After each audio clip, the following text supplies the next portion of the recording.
Narito tayo ngayon upang matunghayan at pag-usapan ng talaga namang napakainit at nagbabagang napaka-trending na issue ni Ate Erica. Sa pagpapatuloy nga ng ating istorya ay nandoon pa rin si Kalingap Val Santos Matubang sa bahay nila Ate Erica upang i-interview at makapanayam ang kanyang lolo at lola na naiwan, pati na rin ang kanyang ibang kamag-anak na nagagalit sa kanya. Sa vlog nga na ito ay sinabi nga din ng lolo ni Ate Erica na siya daw talaga ang unang vlog ni Kuya Ruel upang tulungan. Ngunit nabaling lang daw talaga ang focus kay Ate Erica at ginawa siyang Kalingap Angel. At dahil nga doon ay nagtuloy-tuloy na rin ang sikat ni Ate Erica. Tay, magandang araw po sa iyo. Ang pangalan mo, Tay? Miguel. Miguel. Surita. Ikaw yung unang gi-vlog ni Ruel? Umpo. Para tulungan. Siya po. Ngayon, bakit napunta kay Erica yung tulong? Ay, di ko nga po alam at siyang napukusan na nila Rab. Ang sabi ata ni Ruel, nilipat kay Rab, parang hindi daw kayang Awang ko, hindi ko alam. Yung natagpuan si Erica, parang si Erica ang parang turnover ni Ruel kay Rab. Kalingap Rab. So yun, ginawa ang Kalingap Angels. Yun. Ayun. So maliwanag po mga kaibigan na dito ba nakatira si Erica noon? Dito po yun. Dito lumaki? Ay, dito na po sa amin yun. Okay. Nung dati pa sa kami sa Katandungan ay napalit. Dito nga din ay nalaman ng lahat na may isa palang matanda na negosyante ang tumutulong kay Ate Erica at ang pangalan nito ay June A. Nakilala daw ito ng tita ni Ate Erica sapagkat nagbigay daw ito ng pera pampaopera sa mata ng lola ni Ate Erica. Ngunit kalaunan ay hindi daw ito napakinabangan o hindi daw nakuha ng lola ni Ate Erica ang pera na ito sapagkat hindi daw ito ay binigay nila Ate Erica. Kaya dito na nga rin nagsimula ang talaga namang malala at napakalaking gulo o hidwaan sa pagitan ni Ate Erica at ng kanyang lolo at lola na talaga namang nagpalaki, nagmalasakit at nagpaaral sa kanya simula nung siya ay bata pa. Lagi si Erica. Maliit pa yun sa amin. Kayo na nagpalaki noon? Kami na po, kapaaral. Ngayon, nasaan sila ngayon? Ay, nasa bagong bahay na po. May bagong bahay na po sila. Sino po ang nagpatayo ng bahay nilang bago? Ay, sila yata po. Sino po ang tumulong ang nagbigay na yung pampagawa ng bahay? Ayun, ang pag-aalam ko po, yung nga pong nakausap naman sila, yung daw matanda ko, yung matandang Matanda? Yun, ang alam ba ganun? June E yata yun. June A? June E. Matanda na ba yun? Sabi po, matanda na. Ate, ko lang, matanda na ba si June A? Tanda na po, siguro po mga 60 or 50 yan na ganun. Nakita mo na, di pa? Nakita ko na po yun. Saan mo Kasi nakita? nagpasalamat po ako rin sa kanya nung yung last baga po na vlog ni Kalingap, ni Rab, na nagbigay kay mama ng pampaopera ng sa mata. Okay. Ay hindi po namin alam na kakontak na pala po yun. Dito nga din ay nalaman nila na habang vinavlog daw pala ni Kalingap Rab si Ate Erica ay kakontak na ni Sheila May o ng ate ni Ate Erica si Sir June A na sponsor at negosyante. Kaya naman ang nangyari ay sinabi daw ni Ate Sheila May ni Erica kay Sir June A na huwag nang padaanin ng pera kay Kalingap Rab at diretsyo na lamang sa kanila.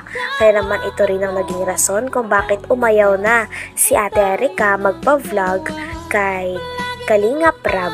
At dahil nga dito ay napatayuan na nga si Ate Erica at ang kanyang ate na si Sheila May ng bahay, at nung nakapatayo na nga ng bahay ay hindi nila sinama ang mga tao na nagpalaki sa kanila na ang kanilang lola at lolo at ang iba pa nilang kapamilya. Kaya nagsimula ito ng hidwaan. Nagbigay kay mama ng pampaopera ng sa mata. Okay.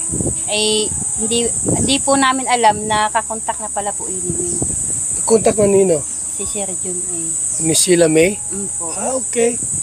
So, Yun lang yun po yung ano namin. nakita mo na si John A sa video. Mahaba yung buhok niya na. Mahaba ang buhok. Okay. So, may edad na. Mm-hmm. So, gusto tinatanong ko si tatay kung sino tumulong sa pabahay nila. Po, si Sir Jun A. Sa kanya pong pabahayan. Itong kina-Erika. Wala po diyang sabi po ng mga ilagay sa kanilang pabahay. Kay Sir Jun A. Okay. Pati mga gamit ng bahay. Okay. So, ibig sabihin ngayon, may bahay na si Erika. Sila may kumpleto ang gamit. Okay. So, ang nagpabahay niyan, si John A. Si Sir Jun A. Hindi ang e-lovers. Hindi po. Hindi ang e-lovers. Inaangkin lang po ng mga ilagay. Inaangkin nila na sila Kaya nagpabahay sila niya. nagagalit kasi ayaw nilang Simula nga daw nung bagong taon at naggaling sa ospital ang lola nila, pagkadating daw ng lola nila sa bahay ay nakahakot na daw kagad si Ate Erika at ang kanyang ate Sheila May. Nang sa ganon ay makalipat na sila. At nung nakalipat na sila sa bahay na pinatayo ni Sir Jun A ay hindi na raw sila muling bumisita sa kanyang lolo at lola at iba pang kamag-anak. Talagang kaya naman sumama ang loob ng lola at lolo ni Ate Erika sapagkat parang kinalimutan na lang sila basta-basta ng kanilang apo na kanilang pinalaki at pinagmalasakitan. Ganun ba?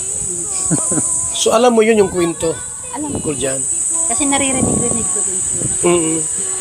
Kasi iisang bahay lang naman po kasi kami dito. Dito pala si Erika lumaki. Po. Nakatira kay lolo niya. Dito. Ngayon, may bahay na silang bago. Siya po. Di ba pupunta rito si Erika? Mula po nung nung bagong taon po na nung last po, itong nasa ospital po kasi mama noon, pag uwi po namin dito, wala na sila, naghakot na sila ng gamit. Nung paghakot, last year pa, Opo, nung bagong taon pa po. mula noon hanggang ngayon, hindi siya pupunta rito, napunta naman.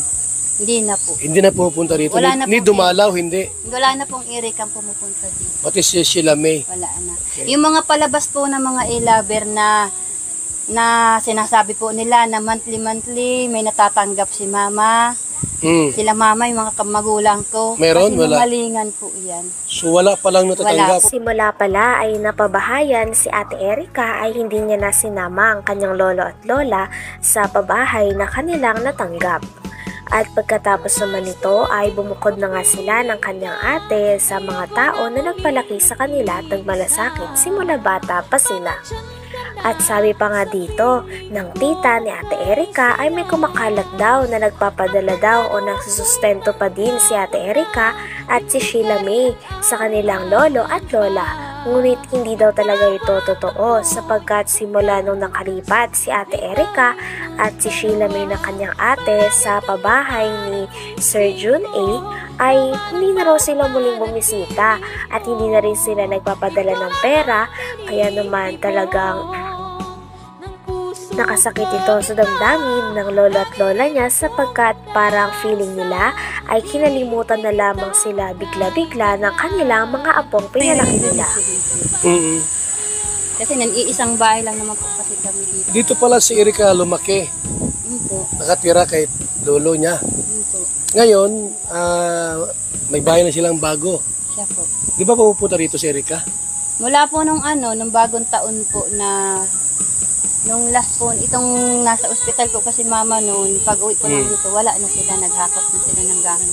Nung paghakot, last year pa, Opo, nung bagong taon pa po. mula noon hanggang ngayon, hindi siya pupunta rito, napunta naman.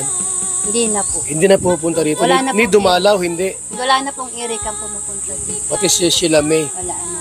Yung mga palabas po ng mga e-lover na sinasabi po nila na monthly may natatanggap si mama.